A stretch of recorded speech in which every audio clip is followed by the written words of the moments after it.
What if Robb Stark convinced the Vale to join the North in the War of the Five Kings? Let's explore the depths of it in the video. Ser Brynden Tully and Robb Stark look over the gathered Vale Lords within the Bloodgate. It was an easy matter to call them. Though Ser Brynden might only be a household knight, he is highly respected by the nobles of the region for his long service and ties to Lysa Arryn. Greetings, lords and ladies. I'm pleased to see so many of you are here, and from such esteemed houses. Beside me is King Robb of the North, who has come with a grave injustice. As you know, war has raged between Houses Tully and Stark with the Lannisters. In an unprovoked act of aggression, Tywin Lannister has invaded the Riverlands and caused untold destruction. Although we have defeated Ser Jaime's host, Lord Tywin remains at large. We have sent letters to Lady Lysa requesting aid, but these have gone unanswered. That is why we bring this matter to you, in hopes of understanding what the Lady of the Eyrie plans. The Valemen glance at one another, muttering in hushed tones. A few look surprised at this, but others share knowing looks with the young wolf. Finally, Nestor Royce steps forward. Your Grace, I wish I could provide you the answers that you seek, but many of us are just as confused as you are. We have long urged Lady Lysa to take action. She claims that the Lannisters murdered her husband, but insists on remaining here to protect the Vale. Do not mistake our inaction for cowardice or apathy. Should the word be given out, my house would be the first to send its men out to fight for you. However, as it stands, that seems unlikely. Robb frowns, worried that this would be the answer. He had hoped to get more information from the Knights of the Vale, but it seems that they are just as lost as he is. But that is why he brought the Blackfish with him. The old knight volunteers to speak to Lady Lysa and Robert Arryn personally. He may no longer be a Knight of the Gate, but he is still her uncle and Robert's great-uncle. The other lords readily agree and escort him to the castle. However, Brendan's words do not sway Lysa, who is thoroughly spooked. She sees threats everywhere and is already furious at his departure, seeing it as betrayal. She even goes as far as accusing him of disloyalty. The other lords are shocked at these comments, reminding her that the Blackfish has served their house dutifully for many years. Unfortunately, she remains adamant in her position. What it does confirm is that the Lady of the Eyrie is becoming increasingly paranoid and unstable, so the lords decide to take drastic action.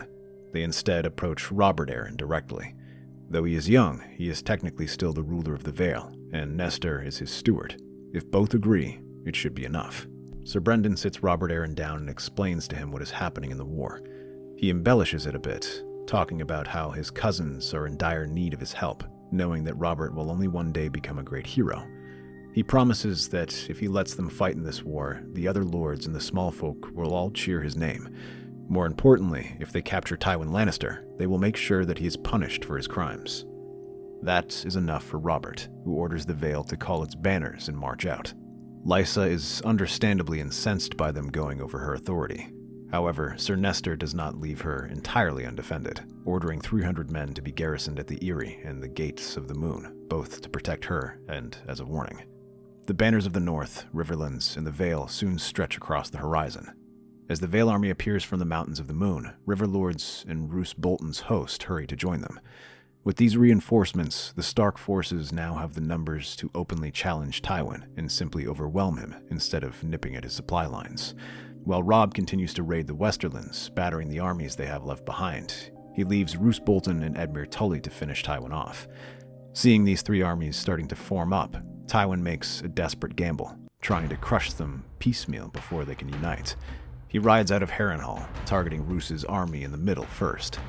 They are gathered just north of Ruby Fjord. However, Lord Tywin tries to send detachments of men across using rafts or smaller fjords to try and overwhelm him, while his main forces try to smash him in the Ruby Fjord. After his defeat in the Green Fork, Tywin thinks that Roose's battered host should be in no position to challenge him.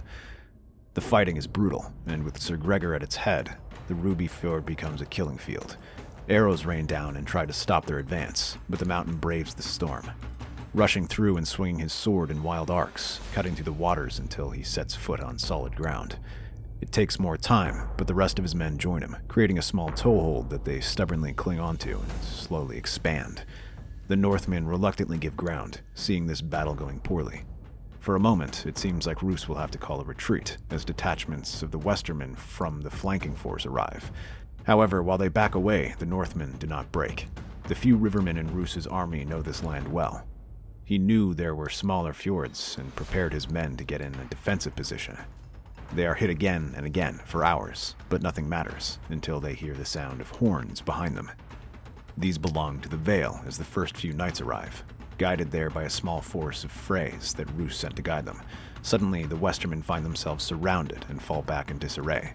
Some are chased back to the fjords they crossed and use them to hit the Lannister flanks. The field runs red, and when the banners of House Lannister finally collapse into the mud, the lion falls with them. The news of Tywin Lannister's death travels faster than the wind, reaching Renly Baratheon's ears before his armies even finish their morning meal. He had hoped Robb would distract Tywin for a time, but now word has come that the Lannister army is shattered, something even Robert could not do. Renly feels the weight of destiny shifting. This means that nothing is protecting King's Landing. While it is an opportunity, it is also a threat, as it means nothing is stopping Robb or even Stannis from claiming it himself. From a leisurely march across the Stormlands, Renly quickens the pace. Spurring his horse forward, Renly issues commands to his commanders with urgency. His massive host springs into action. The banners of the Reach and the Stormland ripple in the wind, but they are too slow for the king's ambition. Renly outpaces them, pressing south with his vanguard, his mind fixated on the gates of King's Landing. Stannis lingers behind him, a bitter shadow that threatens Storm's End, but that is all he is at the moment. Renly leaves most of his slower troops behind to deal with Stannis and eventually crush him. Even without most of his infantry, he still has an overwhelming advantage in numbers against them. So long as he doesn't delay too long, he should be able to win before the Starks arrive south. It takes days of hard riding, but soon the city walls rise in the distance, the golden domes of the Great Sept catching the first light of dawn. Renly grins, the certainty of kingship swelling in his chest. The game is no longer about winning a war, it's about claiming the future, and Renly Baratheon does not intend to lose. The siege of King's Landing is swift and brutal. The garrison there is small and made up primarily of watchmen who have no real loyalty to the Lannisters. With no hope of reinforcements, the tenuous control the Lannisters have of their capital is weakening. The Goldcloaks, knowing their best chance at survival, throw open the gates rather than fight a losing battle. Renly enters the city in triumph, his banners replacing those of Joffrey. The boy king and Cersei try to escape by boarding a ship, but they are ratted out by some of their sellswords, including the Kettlebacks, who take them prisoner. But even as Renly takes his seat upon the Iron Throne, his mind lingers on the war still raging beyond the city walls. In the Stormlands, Stannis Baratheon fights with the fury of a man who knows this is his last stand. Though outnumbered, his forces are disciplined, hardened, and desperate. They make their stand in the Rainwood, having given up the siege of Storm's End for the sake of mobility. They set up defensive works just as hordes of Renly's main host arrive. They are held back for a time as Stannis and his men buckle down before preparing territory, though this only delays the inevitable. Even as the bodies of their enemy men-at-arms litter the hills, the Reach's cavalry encircles them, crushing them between their armored might and the spears of the Stormlanders. Stannis himself fights until the bitter end, his sword clashing against a dozen enemies before he is finally brought down. His banners burn, his men surrender, and with that, Renly is the last Baratheon standing. But these victories are not enough to satisfy Robb Stark, who refuses to kneel to Renly. At first, the new king is stern in his demands, but fair. He offers alternative deals, terms such as allowing Robb to become a vassal kingdom. He plays for a time, hoping the Vale will alter its allegiance, though they had joined the war far later and was not among those who declared Robb king in the north. They'd still remain torn, as while helping him defeat the Lannisters was one thing, it is quite another to demand independence, especially from a young, untested king. Many southern lords also don't like the idea of letting one kingdom secede and urge Renly to take action. But amidst the disputes, a single ship visits King's Landing, bearing the sigil of the Ironborn. Many hesitate, but the figure steps out, Euron Greyjoy, who smiles and approaches Renly with a bold proposal. I have received word my brother has mobilized his fleet for war and struck at the north. On which side? His own, it seems. He plans on declaring himself independent ruler of the Iron Islands. I think this is a stupid idea. My brother was never one for playing nice. However, it would be a shame for all his preparations to have been for nothing. What do you propose? Let me take control of the Iron Islands.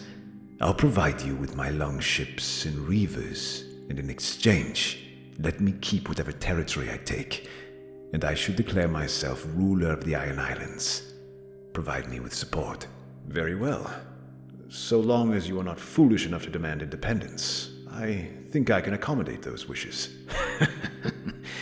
Don't worry. I believe our two realms are tied together. What follows is a large-scale Ironborn invasion of the North and the Westerlands. The places the Ironborn have captured are reinforced, including Winterfell. Rather than a simple raiding force, these warriors are sent to stay, with Ironborn being made lords of these captured castles. The difference is Euron makes sure to coordinate these strikes with Renly. As Robb's forces are stretched thin, Renly strikes into the Riverlands, forcing Robb to abandon his Westerland campaign to defend the region.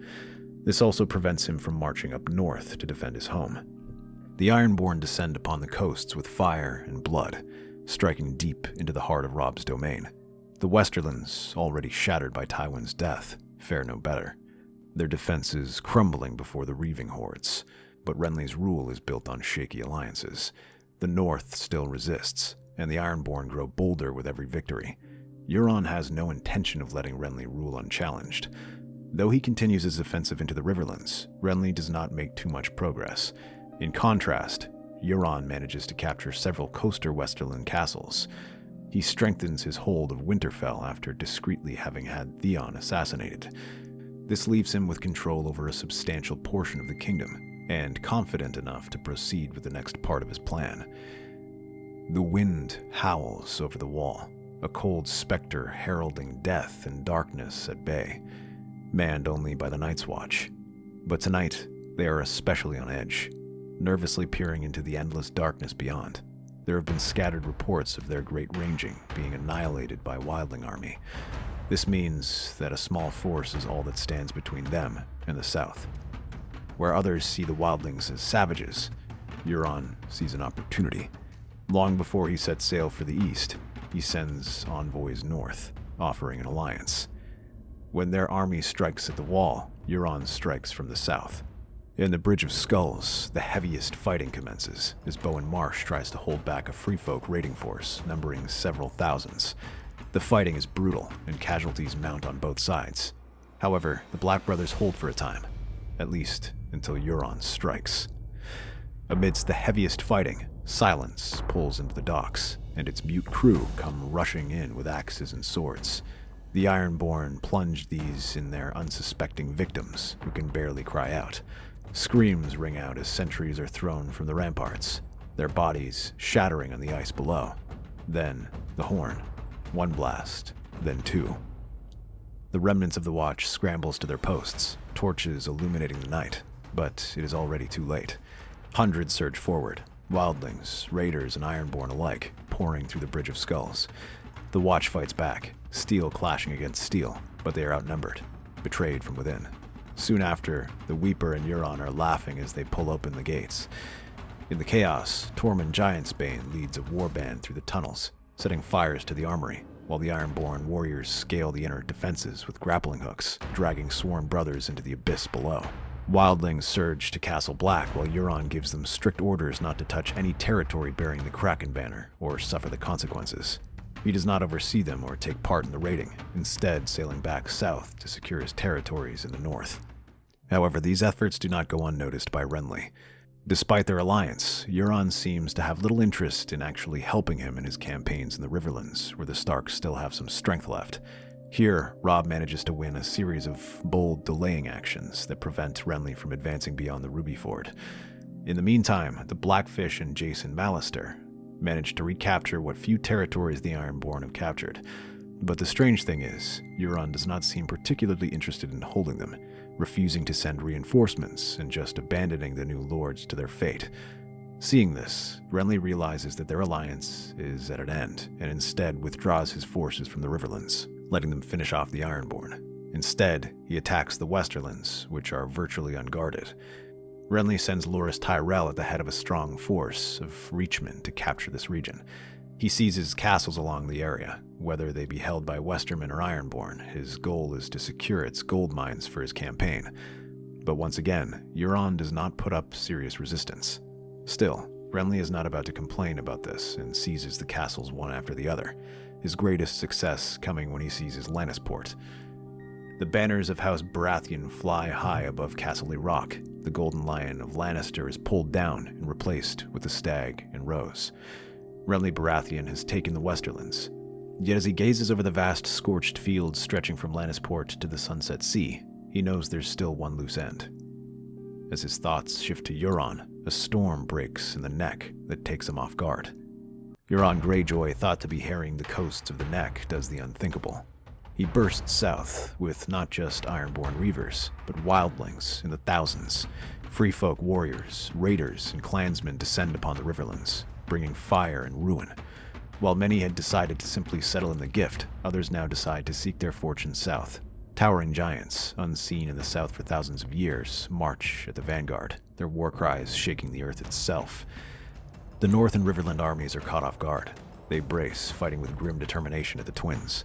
But while this river fortress is meant to hold back armies, the gates are easily smashed open by the giants' clubs and wildling warriors. Against such an onslaught, even seasoned warriors falter. The giants smash through shield walls like kindling, sending men flying. Wildlings armed with captured blades carve through plate armor, while ironboard longships sail up the rivers, cutting off escape routes and release their deadly warriors. The North is not so easily broken. Robb Stark pulls his forces back in good order. He knows a lost battle and prevents his army from being scattered. While Robb retreats, Renly sees an opportunity. His army, fresh from its victory in the Westerlands, pivots eastward, hungry for battle. The sight of the Greyjoy banners alone is enough to enrage him. That madman has burned my kingdom and fled once. I will not let him do it again. I see now my brother should have never let the Greyjoys live. With tens of thousands under his command, he strikes from the Golden Tooth and bursts forth, eager for battle. The first few raiding parties they encounter are mercilessly run down, driving them back from the Red Fork. But these successes do not last.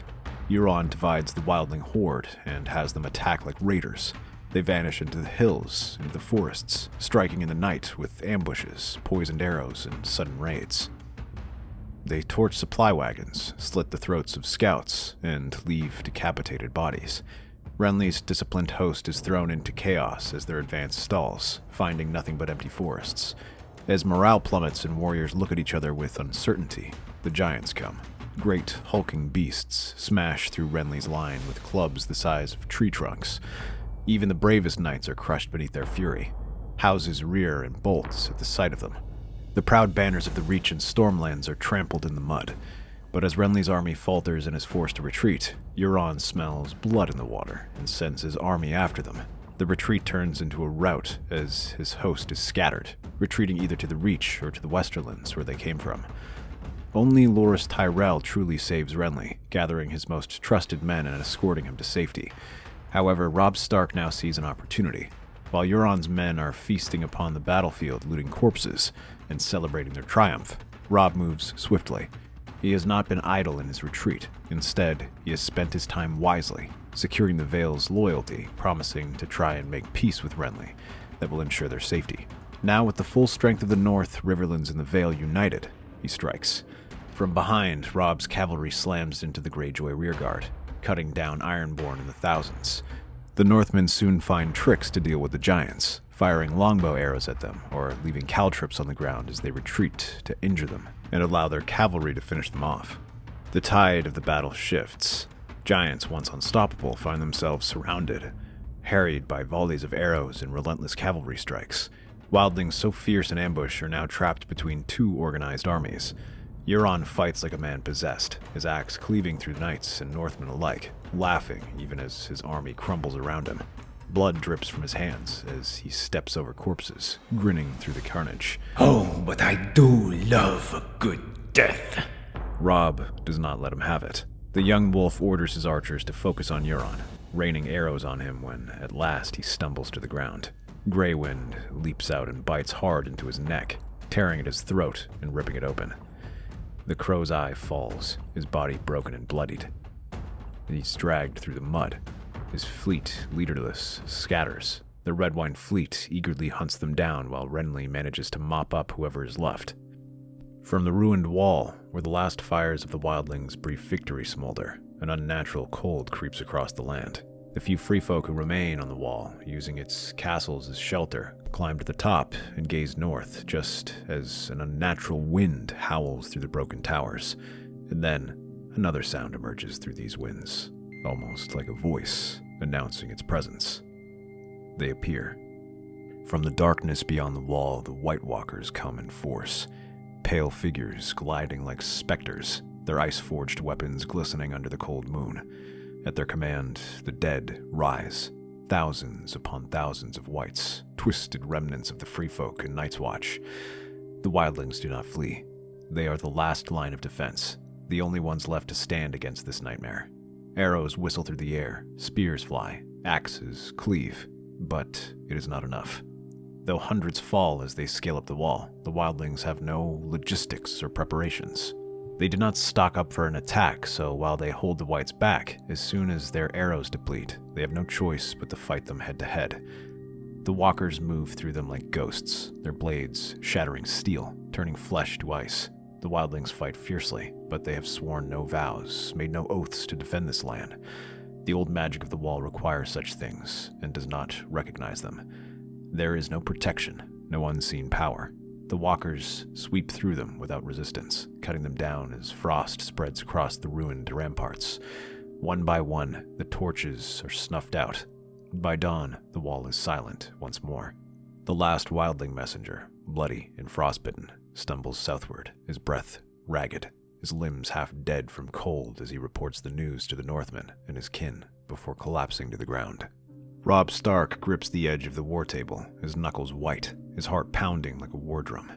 The reports from the north are worse than he ever imagined. The wall has fallen, the dead are marching, and his homeland is lost to winter and ruin. Cut off from his homeland thanks to the neck, he has no choice but to face the bitter truth. He cannot fight this war alone. Swallowing his pride, he turns to Renly Baratheon, who now sits across from him with a knowing smile. The candlelight flickers between them, shadows dancing on the polished wood of the table. The assembled lords all wait in silence as the negotiations proceed. I cannot reach the north. My people are alone against this threat, and we both know what happens if the dead are left unchecked. If you help me take back my homeland, if you send your fleet to carry my allies north and stand with me against the Long Night, then I will swear fealty. The North will kneel. Renly leans back in his chair, fingers steepled, his expression unreadable. For a long moment he says nothing, letting the tension build. Then, a slow smile spreads across his face. The young wolf bending the knee. I never thought I'd see the day. Robb's jaw clenches, but he does not rise to the bait. This is not a time for pride. Is that a yes? Renly chuckles, shaking his head. Of course, Robb.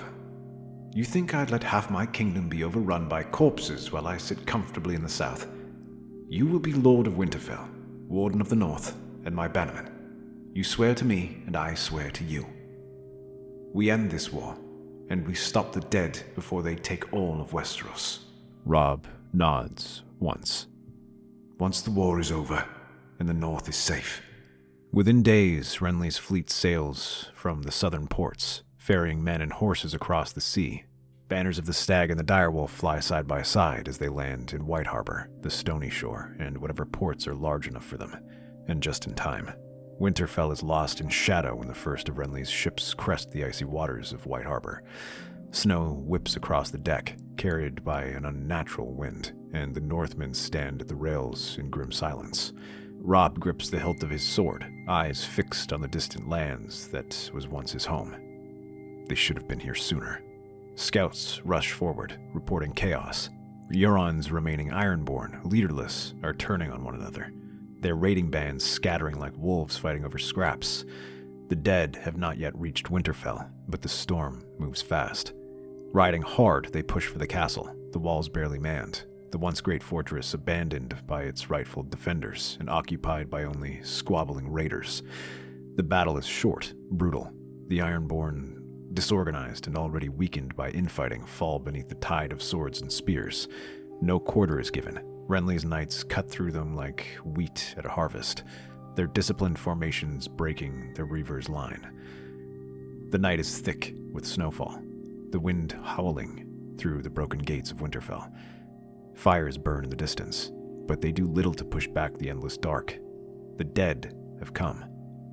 Robb stands on the walls. Beside him, Renly Baratheon surveys the battlefield, his expression grim.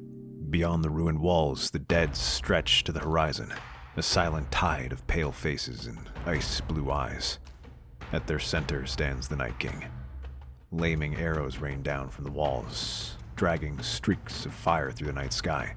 Dragonglass-tipped spears follow, cutting through the whites like scythes through wheat. The trebuchets unleash their payloads, fireballs exploding against the ice-crushed earth. Hundreds fall at once as the men on the walls brace themselves for what is to come. The first wave of dead crashes against the defenders like a flood against a crumbling dam. Their bodies press together. Northmen drive their swords through them, hacking, slashing, but it's like fighting a tide. Sentries drop pitch and tar, which are set alight, but as the first wave turns to ash, more simply climb over them, pulling men down into the snow. Renly's knights brace their shields against the weight of the attack, stabbing with their longswords as they start to climb. Fully armored, their claws and weapons bounce against them, but the whites shrug off most attacks that don't immediately kill them, and there are so many of them. For however protected a knight is, their armor always has chinks, and some attacks always get through. The fighting shifts back and forth, with Robb and Loras in the thick of the fighting, trying to lead their men to recapture their lost ground. Then, the giants come. Towering figures of ice and death. They smash through the barricades like they are nothing more than twigs, sending men flying like ragdolls, crushing bones and shattering shields. The Northmen retreat in good order, dragging their wounded with them. They fall back inch by inch, giving others time to escape and killing more whites. Renly himself is sweeping his longsword back and forth. They reform inside the inner walls of Winterfell, where the last stand will be made. The gates will not hold for long.